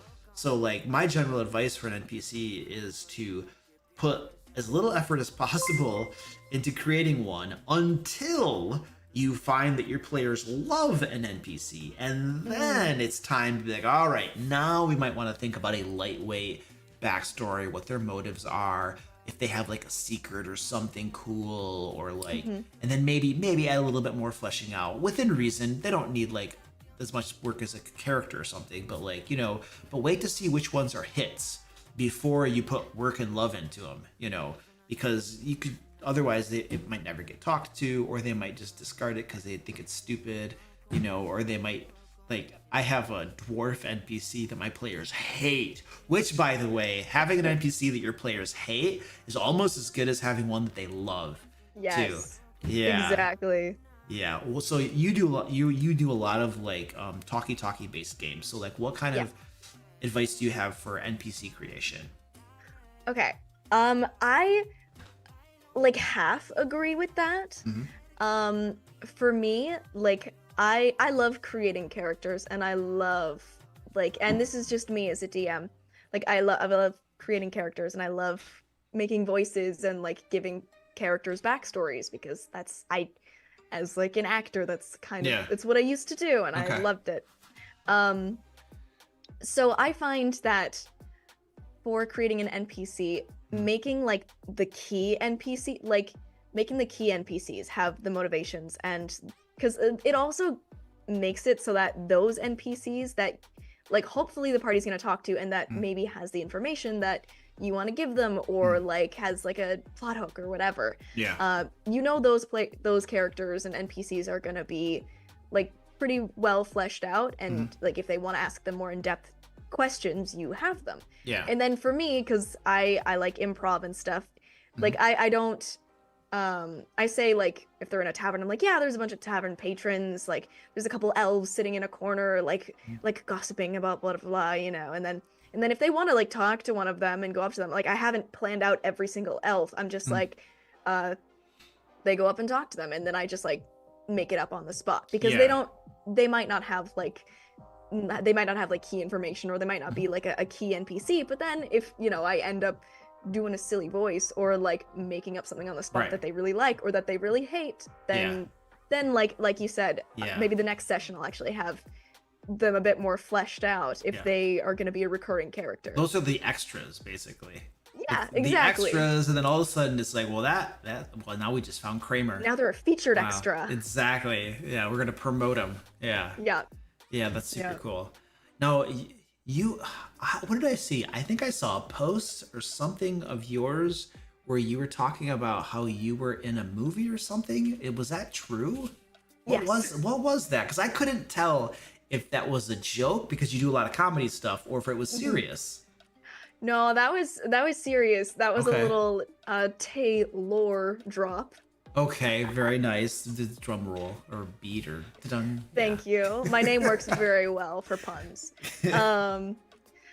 Yeah, no, that was true. I don't know if like I was one of the little girls who played Renesmee in Twilight. I've never seen any of those. It's a vampire movies, right? It's the vampire movies. But it's like drama vampire movies, not like we murder things. Yeah. Right? Yeah. Okay. It's like the vampire. I mean, it's like drama, but it's kind of become like a meme now. Like the Okay. movies have become kind of like a meme and like a little bit like cult classic. Okay. Yeah, a lot of people watch them every year around like the fall. And weren't they really known for having like cute guy actors or something? Yes. That the girls yeah, liked and the or vampires something? like sparkle and there's like Okay. love triangles. It's very okay. Was this kind yeah. of like a girly type movie, like girls like watch it Yeah. more than guys type of thing? Yeah, I think Yeah. so. Okay. Yeah. Cool. Because I love zombie movies, and if you give me like a vampire werewolf movie where they're like killing things and stuff, I'll watch that for sure. But like, Yeah, this is not. I mean, there's some killing and like okay. vampire drama, but it's Yeah. very much like I don't know who I'm gonna pick, the werewolf or the vampire. Okay. Yeah. Okay. All right. so, Cool. But yeah. so who were you again? Then who did you say? I played so there were multiple like little girls who played because Bella and Edward's daughter, Renesmee, the two main characters' daughter, Okay. like she's half vampire, half human, so she grows really, really fast. Okay. So they had multiple little girls play her at different ages, and I played her at age 5. Okay. How old were you when you played her at age 5? I was 7. So when you were 7, you were doing that. Wow. Yeah. I've always up until recently, I've always looked a lot younger than I am. Okay. Interesting. Yeah. I almost did a faux pas and asked you how old you are, but I know I'm not supposed to do that, so just forget about it. That is super interesting. Now, did you do other roles and stuff like that? Yeah. Yeah, I've been a like I was kind of like a child actor. I've been in like the film industry Hmm. since I was 5. Okay. Uh, yeah, I mean Twilight is definitely like the biggest thing that everybody knows Okay. about. Yeah. But I was also in a couple, you know, the CW, like, do you know like Arrow, the TV show Oh, Arrow? Arrow. That's a comic book hero. Yeah, Okay. Yep.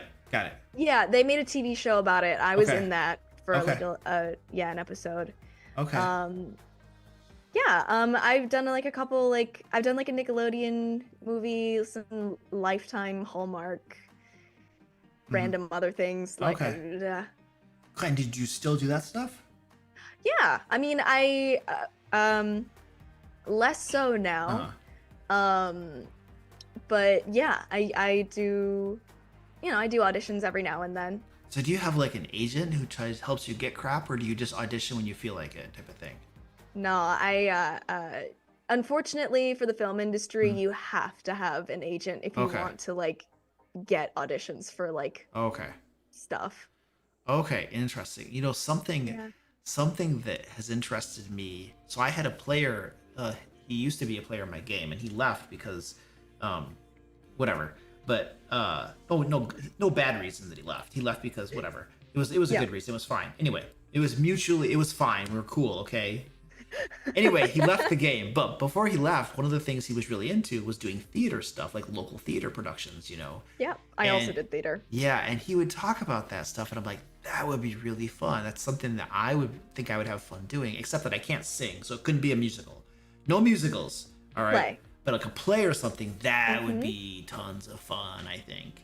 Yeah. And so, like, when I retire and have free time, I was like, I could maybe do some local theater crap. That would be tons of fun. Yeah, you should for sure So, do that. I mean, yeah. really DMing and like D&D, Mhm. like all of the reason like I am very character and like role play and all that stuff heavy is because that's like my background. Yeah. Like that's what I've known. That's what I do. That was my job before like this. Right. I was a performer, Mhm. singer, actor, dancer. Yeah, because I- you have a few yeah. songs on your YouTube channel too. I do. Yeah, I listened to one the other day. It was like some like a witch in the woods or something. I Yeah, forget what it yeah, was. from the Hocus Pocus movie. Yeah, yeah, that was cool. And there was another one that was like a tavern song or something. Yeah, like I did Yeah. like a sea shanty sort of one. Yes, and then... that thing. Yeah, yeah. Yeah. So those are really cool. Thanks. Yeah, those are Yeah. nice. Yeah. I'm definitely like I'm classically like trained with like Mhm. singing. Okay. So but you know, YouTube and all that stuff. Like no one wants Uh-huh. to hear me sing opera on YouTube because that's not really this niche. Yeah, I'm classically untrained in anything singing. Very bad. Very, very bad. Yeah, I have zero musical talent, whether it's singing or instruments or anything. That's not what I do. I can break stuff with. I can probably break a guitar, but I couldn't play one. Hey, you'll be one of Yeah. those really cool people who are on the stage who like they just bring up on stage at like a rock concert Uh-huh. and you just have a guitar and you just smash it. I could do that. I could swing a guitar. That'd be lots of fun. Yeah. Yeah. Yeah. You're the guy for that. Oh, They'll yeah. call you up during the show. They'll be like, "We need to hype up the crowd. We need Break- Brooke. Come break on." Something, break something. All right, I could do this. Yeah, that would be fun. Now you did horror. You do horror. You were telling me you're trying to get away for a little bit, but horror stories were a thing you were doing too on your Yeah. YouTube channel, right? I did definitely to like at the start of my YouTube channel. That's all I was doing. Yeah. Yeah, because I don't know. I didn't know I could do the comedy stuff. I didn't know if that would be Yeah. people would like that. You could do the comedy stuff. One of your shorts has like 50 million views or something. Like, what's the latest count on it? Oh, I have no idea. It was like I- 50 million last I saw. And that was a while. That was months ago. I was like, holy crap. Oh gosh, Yeah. When we first reached out to you to do like the sponsored video for us, Mm-hmm. like your subscriber count was around 30,000 or something, and Yeah. then after a few months, it was over 100. And I'm like, what is going on here? And now it's like over 200. And Yeah. it's like, yeah, I was like, when I saw that, I was like, wait, am I misremembering what her subscriber count was? Because she just went, yeah. But when Yeah. I mean, 50 million views on a short, like that's gonna do something. Yeah. Yeah. That's And then really cool. also just being consistent so that Yeah. people are like, they don't just see the short and they're like, okay, sure, Mhm. I'll follow for this, and then there's nothing else. Yeah. 'Cause yeah, I still post funny stuff every day. So you have a short every day? hmm Really? How do you do Yeah. that? That's Um, crazy. it's a lot. I post a short every day and a Uh, long form video once a week now, but it used to be twice a week. yeah. Um, yeah, Cause no, it's a lot and for it's sure. comedy too, so you got to think of something funny, right? Yeah, a lot of the times I'll have an idea and I'll be like, this is stupid, but I'm gonna record it anyways. You have to. And a lot of the times Yeah. my most stupid Uh ideas are huh. the ones that do really well. And the ones that I actually like plan out and like Hmm. put a little bit of production into, they like flop and I'm like, Yeah. okay. Yeah, the thing with comedy, and this is the thing I always tell myself, because I'm a joker too. Like, I like making jokes when I'm with people and talk and stuff. And the thing with comedy is that you're gonna say 10 jokes. One of them is good, like 7 of them are like meh, and 2 of them are gonna get you punched in the face. That's the thing with comedy. It's like sometimes it's just gonna suck.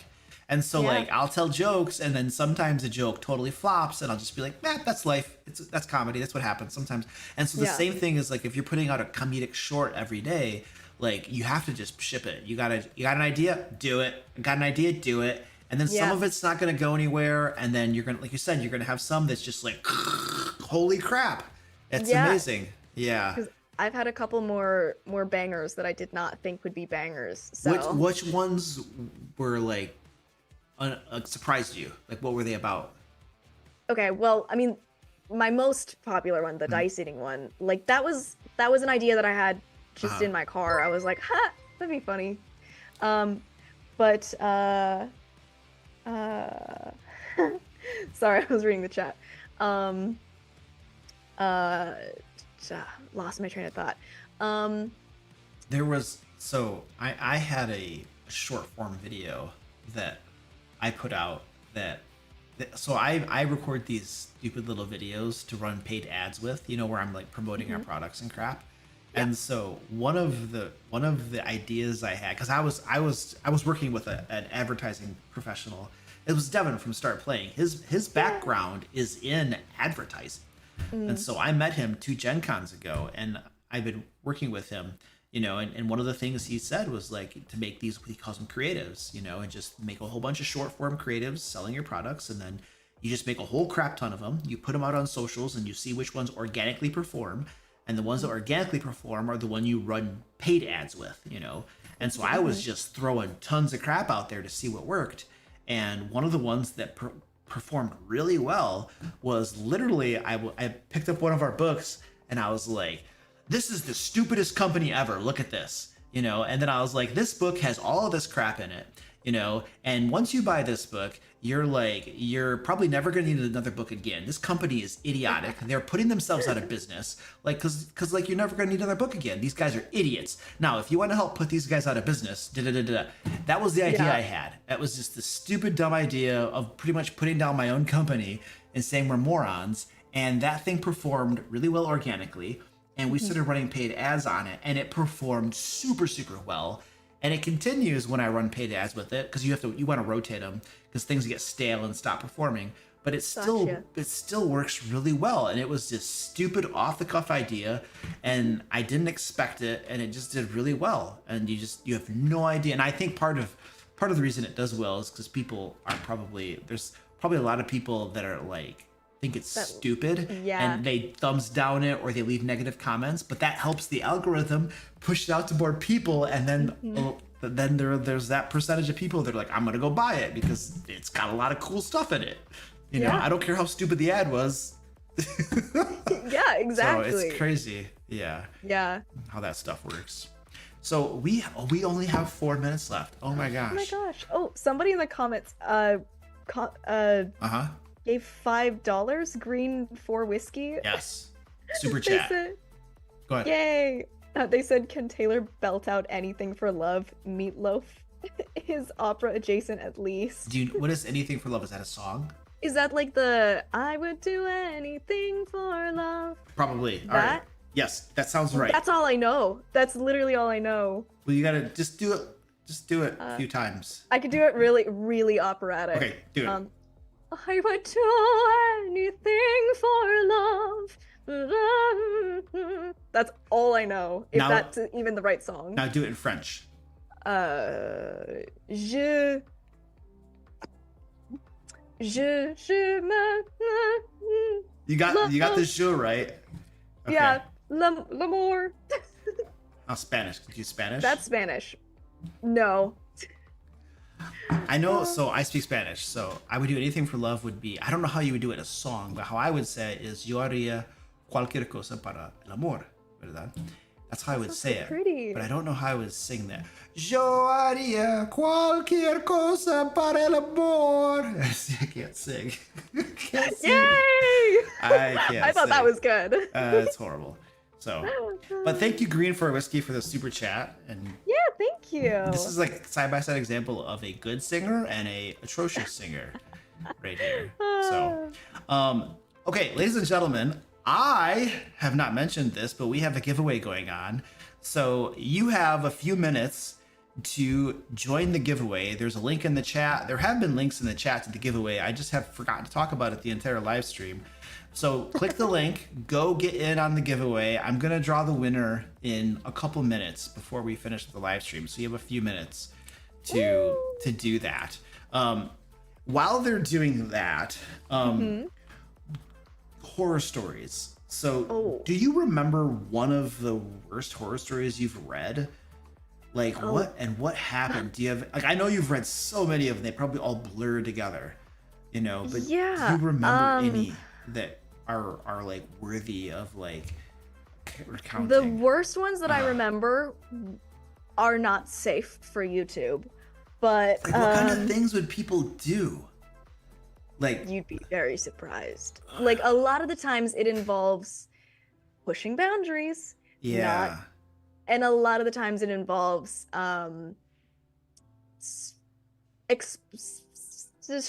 really explicit things. I don't know what words I'm allowed to say. Yeah, so people would go like sexual with stuff and get Okay, explicit. I can't say sexual. I wasn't sure. Yeah, I think it's okay. We're just keeping it very generic, but people would get into sexual crap basically. Yeah, Without like a lot of without and a getting lot of- people's permission beforehand about like this is okay type of thing. well, and the thing is not like flirting or anything Yeah. like that. Like that's, I mean, depending on your comfort level, but that's normally fine. No, this is like unwanted advances and also minor advances. Like a lot of some people really are some people. Yeah, that's crazy. Yeah. But Yeah, like, it just I've read some things too, you know, and it just shocks me sometimes that people would even try some of the stuff or even do that, you know what I mean? Yeah. And like some of it is like, okay, if you guys are all perverse or something and you're all perverse together and you agree that we're going to be perverse in a game, I guess, okay, but that people go there without having this understanding that it's okay is just kind of crazy. most of the time it is toward, like, if there is a woman at the table. And that sucks because I feel that I always, whenever possible, I like to have at least one female player at a game table, if not more, obviously. And the reason is that I can't explain it, but the game is somehow different and better when there's a female player, and I don't know why. I think they bring something to the table that just makes it more dynamic or interesting than like when you just have a bunch of guys sitting around the table. So I can't explain it. It's just I've been in games with all guys and then games where there's like a female, and it's just better. I don't understand it. So it's sad to me, and I think that there tend to be fewer females that play in games to begin with. So it's Yeah. sad to me that you have people going places like that would essentially probably drive them away from the hobby, I'm guessing, in some cases, Yeah. when the games are better because of their presence, So I don't know. It's always just been a crappy. Women are just better. I'm just kidding. Well, I don't know if I'd go there. Okay. But yeah. Yeah, no, it's just some people just don't know how to act around other people, and also some people just like to push boundaries for some reason. Yeah, which is what was I gonna say? The horror stories. One other thought I had on the horror stories was I always wonder to what extent the horror stories. I mean, we know people lie. People lie. People make crap up and stuff, and we know that Reddit has this karma system, right? And there are people that post and try to get karma. It's like a game they play, right? And so every time I see some of these things, especially the ones that are more out there and shocking, I always wonder, did this really happen, or is this a karma farmer essentially, where you're just trying to like get karma because reasons or whatever, So that's always a thought in my mind. Have you ever come across ones where you're just like, yeah? Yeah, I mean, a lot of the times, because a lot of the times, like when I did a lot of the Reddit stories, I'd pick them at like random. I'd like see the title and then I'd be like, okay, I'll pick that, and then I'll just read it, and then I'll just talk about it off the cuff. Right. A lot of them, like, you can kind of tell sometimes when things are like, there's normally something off with like the OP, the original poster. Like some facts are a little bit like wonky. Or sometimes they're like, yeah, this person reacted this way and I don't know why. And I'm like, do you really not know why? Or is this fake? Or are you actually the one who's causing issues?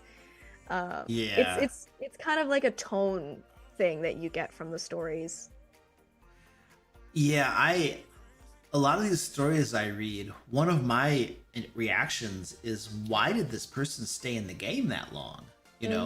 Like any rational person would have left that game way before, in their story, they left the game. Which of course would mean that you wouldn't really have a story, because like there's some crazy thing that happened and you're like, peace out, baby, I'm gone. And then there's no story. So a lot of these horror stories, it recounts thing after horrible thing after horrible thing after horrible thing after horrible thing. And I'm just like, who would stay that long, like intentionally like going through that type of suffering and those horrible things? Like, I mean, I don't know. I think there are some people that probably have like some sort of psychological thing that maybe is something they're working through that would predispose them to staying in games like that or whatever. But I think that's like a small marginal number or something, right? Most rational people, once you have a crazy red flag of like a crazy strong sexual comment, you're like, I'm done, I'm out of here, So I always just wonder, how do we even get these stories? Because most people, it seems like they would leave, you know what I mean? Yeah, So. I mean, I half agree with that. I think there's just like it's the psychology of the same thing if you're in like a toxic relationship. Like small things after small things, like when you look back on them, you're like, oh my god, like I can't believe I let this happen. I can't believe this was going on. Right. But, and the thing is, a lot of people like get into like it's literally like being in a bad D&D group or being like in a bad situation like that is like being in like a toxic relationship. You just like the most rational people sometimes just take it because it's like, oh no, it's not actually that bad. Like, and in when you're in it, you don't normally see it. I feel like that's why I kind of like I take the stories with like a grain of salt, but I feel like it's also like psychology, and people are like, you can have like the highest self-esteem and you can still be in terrible situations and still like take stuff that you think back on and you shouldn't have taken, I mean, I tend to be, if you have this scale of confrontational and non-confrontational people, I'm pretty non-confrontational, And so Yeah. when if I'm in a social situation, I'm very likely to just like, let's say there's some dude who's posturing and stuff and kind of being a turd, you know what I mean? I'm not the guy who's going to get in his face and provoke a fight. I'm the guy who's just going to kind of shut my mouth and walk away, you know? Part of that is wise because I'm usually armed. So like you don't want to get into fights when you're armed. It's the bad. So I want to walk away anyway. But even if I weren't, I still would not want to get into a fist fight. You know what I mean? It's like, just walk away type of thing.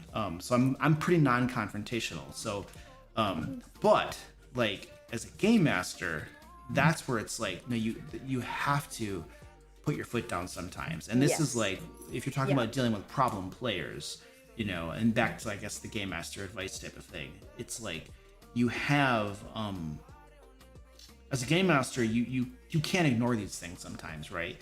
Like, and if you ignore them and you allow a problem player to cause problems because you're uncomfortable or you don't want to confront them or something, like it can ruin the game. And it can, and the worst case scenario, and this is always the example I use, is if you don't deal with a problem behavior, problem player, they can literally start to drive away your good players until all you have left is the bad player, you know? Yeah. And it's just this horror story, you know? And I know I've had to remove 2 or 3 players from my games over the years, which isn't that many considering how long I've been running games, but I've had to remove a couple. And I remember very distinctly that every time that I've removed a player, the next game session was so amazing because everyone, me and the other players, were relieved basically that this guy is finally gone. And we were just like, this is amazing. He's gone. And we had an amazing game because we felt it was great, you know? And then I've always also had the thought of, I should have done that sooner, you know? Because like, I'm the guy who wants to give people chances and I want to talk with them and I want to try to resolve it. And I want to see if they'll improve their behavior, you know, because I don't want to just be like, oh, really? So you did that? You're gone. I want to like talk about it. And I want to try to resolve it, you know? Sometimes it's not resolvable and then you just have to boot them, you know? So, but okay, we have given people enough time to fill out the giveaway. So I'm drawing the winner, who is, oh my gosh, James from Denver. James from Denver, you are the winner of the giveaway. I will send you an email. We'll get you hooked up with some DM Lair store credit where you can get some cool books and crap to use in your games. Yeah, Yay! buy them. It's cool. You have Layers and Legends, right? Because I do. We They're sent it to literally you. right there. Oh, really? Oh, yep. I see them. That's awesome. That's beautiful. Free promo, technically. Technically, I should probably pay you half of the super chats or something. But you know, the covers are kind of blurred. You have some bokeh going on in your lens and stuff. This is true. Yeah, so I don't think that really counts. Okay, I mean, and there's a Wizards of the Coast book that's in the front. You know, the Dungeon Master Guide. This is true. Actually, I've got a bunch more books just like on the floor because I need better bookends because you can see that they're like kind of falling over. Yep, I've had so many. Yeah. Oh my gosh, there's so many like bloopers of like the books just falling and I'm in the middle of like like a video. Yeah. And then you jump or something. Yeah, it's awful. Yeah. So these my like fancy bookcases back here that I have. Well, my first set of bookcases that I ever had were just from Walmart, right? And then these ones are from IKEA. So it's like, it's not real wood. It's like that veneer or whatever they call it. You know, it's like fake wood. And it took me hours to put those things together, you know? But the thing is that I went to furniture store after furniture store looking for like real nice bookcases and I couldn't find anything that was actually what I wanted, you know? And so IKEA was the only place that had like good, like exactly what I wanted type of thing. Yeah. You know? Yeah. So, cause like you'll notice these things, they have bookcases, but the bottom are drawers, you know? Yeah. And that's very important great. because I have cats and cats will spray sometimes. And if they spray your books, they're ruined. So you can't put books close to the floor. Like when you have a bunch of cats, there are so many considerations you have to think about. It's like, for instance, these cases right here have all my miniatures, but the doors are all glass. right? Right. Because you can't. I want people to see the miniatures, but the cats can't get at them, so it has to be glass. Yeah, so it's that's just fair. That makes sense. yeah. So anyway, you don't want cats. Keep your dogs. You're good. Cats I'm are also adorable. allergic to cats anyway, there you so. Yeah, there you go. Okay, cool. I think we're going to close it out. Ladies and gentlemen, thank you for hanging out with us. And thank you, Taylor, for being on stream. I do Thank you so much, appreciate it. Luke. Thank you are for very having welcome. me. I think we talked at least a half an hour about DM advice. And then the rest of it was probably completely unrelated. But I don't know. It's not our fault. Some people are going to be upset at us. We clickbaited them. We clickbaited them. What are you going to do? Oh, well. All right, ladies and gentlemen, we'll see you in the next one. Goodbye. All right. Stream is